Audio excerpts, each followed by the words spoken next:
morning. It's about the San Francisco Giants winning most games ever? I don't think so. Morning, everyone. Today is an eventful day. That's why you're here, I guess. But we do have some of our regulars. Thank you for being here, all of you. As you know, we've had a full agenda this week that involved, first of all, keeping government open. Right now, earlier, a little bit later this morning, the Senate will be voting on a continuing resolution which they will send back to the House, which we will pass and send on to the government, to the President, to keep government open. We hope that this can be a strongly bipartisan bill because it keeps vital services running, protects up to hundreds of thousands of workers from furloughs, and protects the economy from shutdown. The shutdown is not anything anyone knows.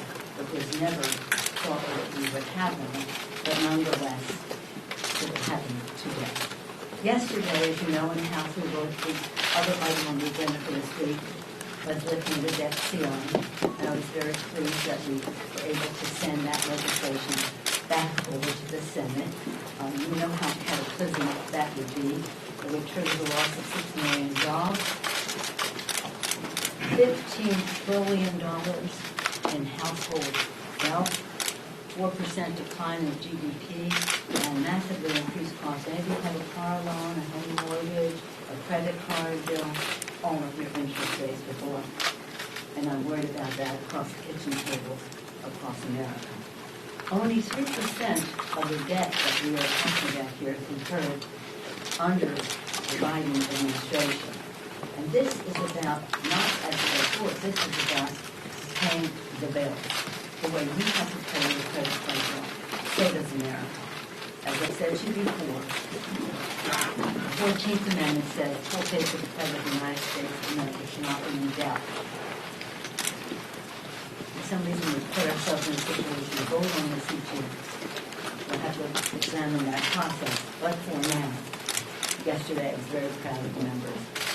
Once again, lifting the debt ceiling. As you recall, we had one President with the continuing resolution to keep government open, and 100% of the House Democrats, and then 100% of the House Democrats voted.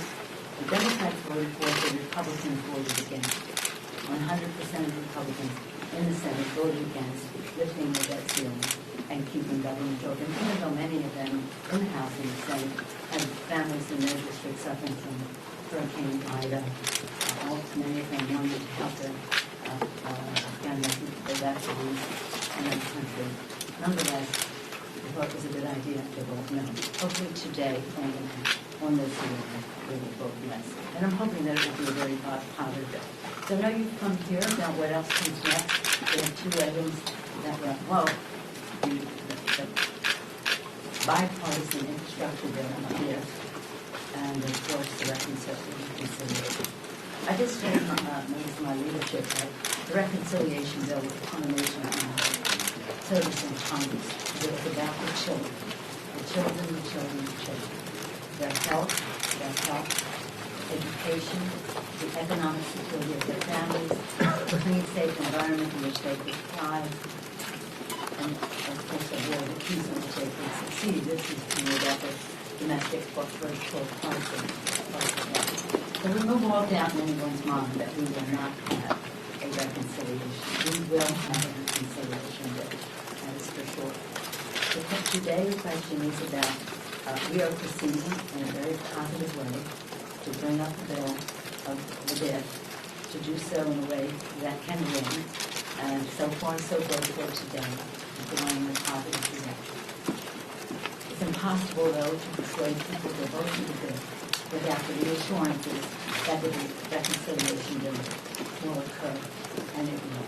And that we cannot, because of rules of the Senate in terms of parliamentarian having to pass on any bill before it comes to the floor and pass on the language, we cannot really guarantee what I hope in terms of having a more legislative form, but nonetheless, the framework that it pleases, it's okay with the President of the United States who has this vision for our country. As I've told you before, he said, I want to work on a bipartisan bill to infrastructure, but I will not confine my vision for America to what is in there. We have to build back better, and to do so in a way that honors our climate goals, honoring our responsibility to our children to convey this planet in a responsible way.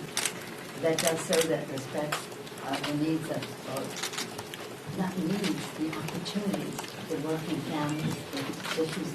So all jobs in technology, jobs for women in the workplace, dads, need home help. So in all the things, child tax credit, child tax care, child care issues that relate to universal pre-K, home health services. You have a senior person with disabilities in your home. Some of you know this, you see it every time you come here, but I just want to make sure that we reinforce as to why this is important, because it's jobs for women, it's jobs for people who have been previously underrepresented, build that better. So when you build the infrastructure of America, you're doing so with a workforce that has workforce development and be involved in those decisions. And it has a justice to it that the President has insisted upon, that we're not building and raising the tax of separated communities and perpetuate environmental injustice, but nonetheless, but instead build better justice. And then, of course, the health care issues, which are so important, essential Medicaid, strengthening the Affordable Care Act, expanding benefits for Medicare, all of that as part of the health care, and those are jobs as well. So, again, I think we're in a good place right now. We're making progress. I can't stay here too long because I have to deal with step by step with this, but I'm only envisioning taking it. Madam Speaker, I don't have to tell you, you've got a Senate problem on your hands. Joe Manchin said last night that the reconciliation bill is a definition of fiscal insanity. He talked about vengeful taxes. Does that sound like someone who's open to further negotiation? And how do you get something pre-conference how do you move forward with that on the other side of the Democratic Party? Well, we're talking about substance. We're not talking about rhetoric, and we're not even talking about dollars. We're talking about what is important in the legislation. Where can we find our common ground? If I paid attention to everybody's public statements, oh my goodness, even some that maybe need university were not quite on point. But he said some other things after that said I'm for reconciliation. And did you see that? Is he saying something privately then to you or to the president that gives you more hope that that can move forward? I'm going to talk to you about my conversations with Jim and give you promise not to tell anyone. I'll actually keep it to myself. You had a conversation? I think that Joe Manchin is a great member of Congress. We're friends, Italian Americans, Catholic, with a shared value. I have enormous respect for him. One of the joys of my service in Congress was to work with him to make sure we had the health care and pension benefits for our mind.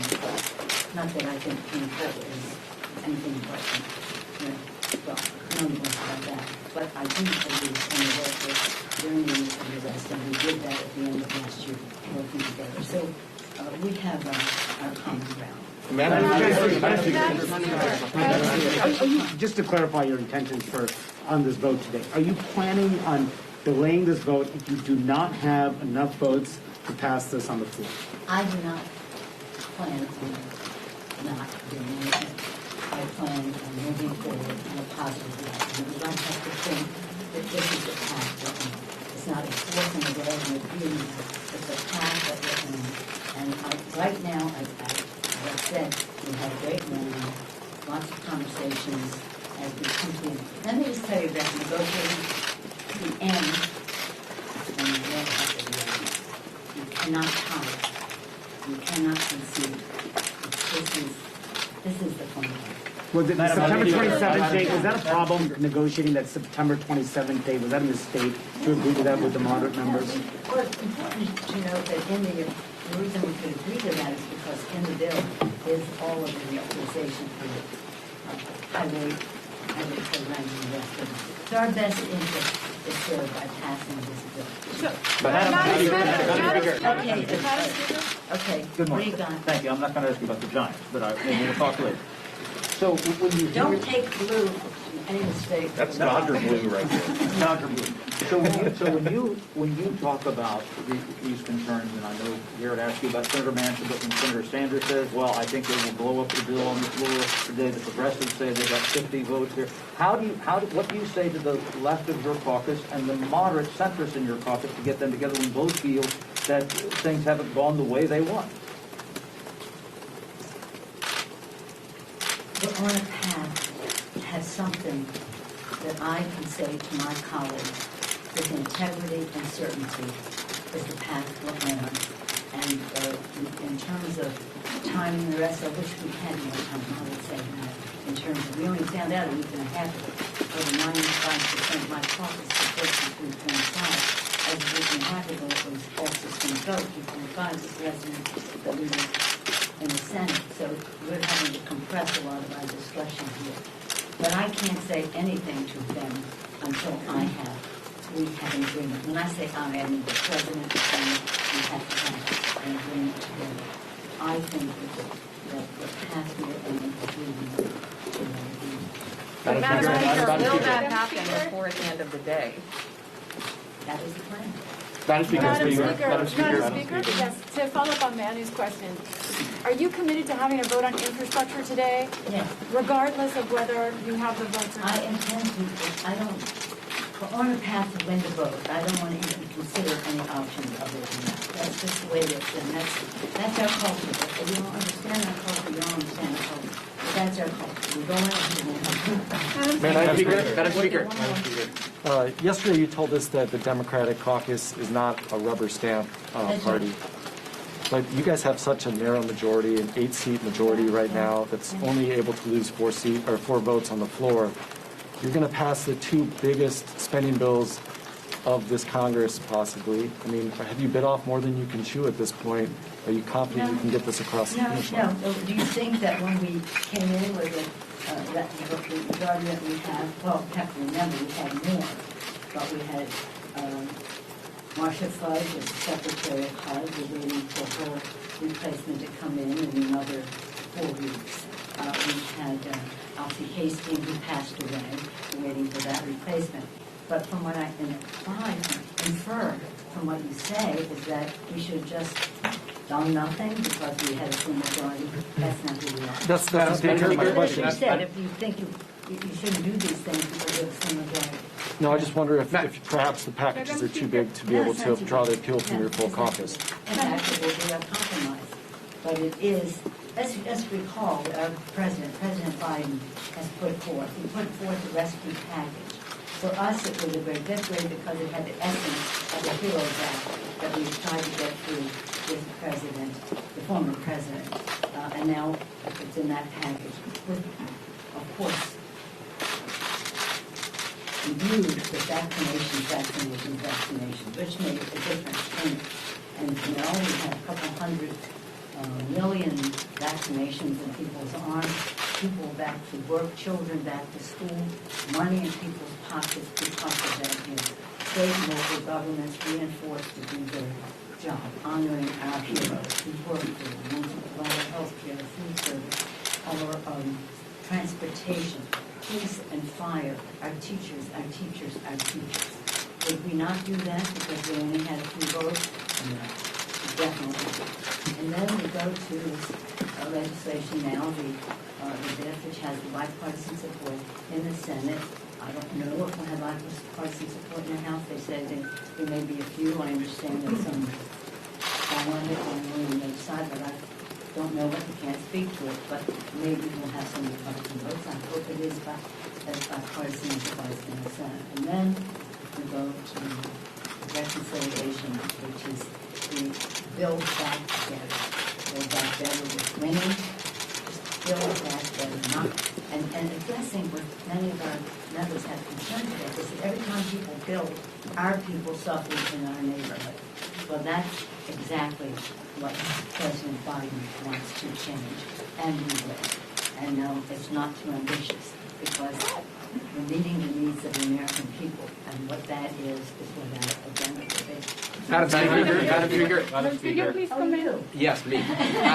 You said this is. I didn't recognize you when I came out. Well, I just took it off so you could hear me better.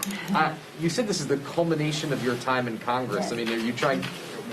Culmination means the end of an experience. And it's You said it, not me. No, but of course, the Affordable Care Act was remarkable, and I take some proprietary interest in that. But in terms of finally seeing a time that we can think in a large way about our children, our people with disabilities, our moms. Yeah, I'm a mom with 5 children. When I was young and was raising my children, people don't know this is a challenging job. Even one child with 2, I didn't wash my face on days. But the fact is that we have to, if we're going to be really building back better, we have to give women the opportunity to work in the workplace, and that's about child care, home health care, universal pre-K, family medical, and like that. And other countries, most of other countries have that. We don't, we will. And that is, each one of those is something we've fought over the years for, and now is coming together in a way that is transformative, not incremental, but transformative to what we're doing on the infrastructure side of things. They go together very well. And then when we talk about the planet, when I was speaker the first time, kind of was my Dr. Richard when I came in. President Bush was president, and we did not, with him, we passed the biggest energy bill in the history of our country, the energy bill of 2007.